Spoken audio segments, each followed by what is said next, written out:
Hi, my name's Leonie and I'm a licensed professional counselor, and I'm answering all your questions about the Bible and mental health. So today's question is, what does the Bible have to say about suffering? Or how does a good God allow suffering? Well, there may be many reasons why a good God will allow suffering, but I'm just going to talk about 5 of these reasons today. So reason number 1, as a consequence of our own free will. Well, it's pretty obvious that the world that we live in today is not the world that God designed. Genesis 1:31 says that when God saw all that he had made, he said it was very good. So what has gone wrong? Well, Adam and Eve chose to exercise their free will to eat from that forbidden fruit. And as a result, the world began to experience decay and death, both morally, physically, and spiritually. Today, we live in a world that continues to experience this decay and death. So when we choose lies, we live with the consequence of broken relationships. When we choose hate, we live with the consequence of war. When we choose abuse, we live with the consequence of trauma. When we choose anger, we live with the consequence of murder.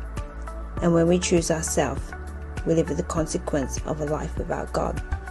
Reason number 2 is to highlight a problem. So in John chapter 5, we are introduced to the man who was lame for 38 years. Now, we don't know all the reasons why he was lame for this long. However, we do know that when God healed him of his lame condition, Jesus said to him, "Now go and sin no more, or something worse could happen to you."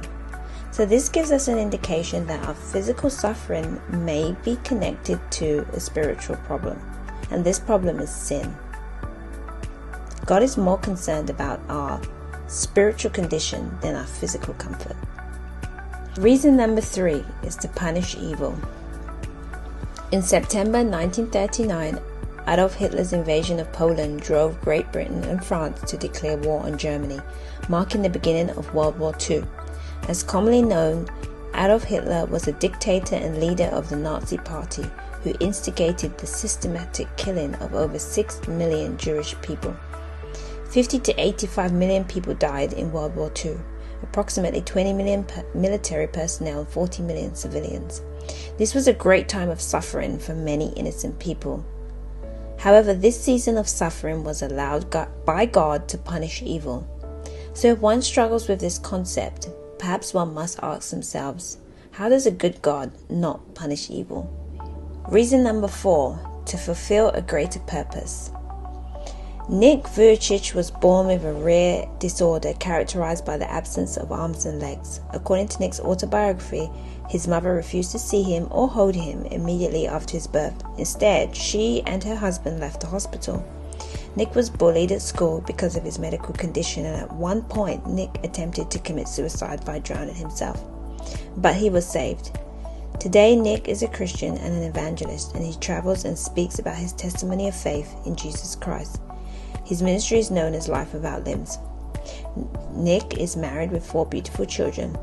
One of Nick's famous quotes, and I'm paraphrasing here, is, "Hope is when you compare your suffering to the infinite, measurable love and grace of God." Just like the man born blind mentioned in the Gospel of John, God will allow suffering in order that the works of God can be on display through you. And reason number 5, we just don't know. At age only 17, Joseph was sold into slavery by his brothers as a result of envy and jealousy. Joseph served time as both a slave and a prisoner for some 13 years before he became the vice president to Pharaoh and helped lead the country out of famine in Egypt. God allowed Joseph to be betrayed and falsely accused, spending time as both a slave and a prisoner in order to get him to a place of prominence and rulership. Oftentimes, just like Joseph, our struggles and suffering may not make a lot of sense, but we have to trust in God's sovereignty in those moments. God told us that in this world we will have suffering, but we have to take heart and know that He has overcome the world. Yes, this is not the world that God designed or the way it's supposed to be. But in the Bible, we know that this is not the way that it's always going to be. because the Bible lays out a plan, God's perfect plan of redemption and redeeming us from this suffering world. Thank you for listening.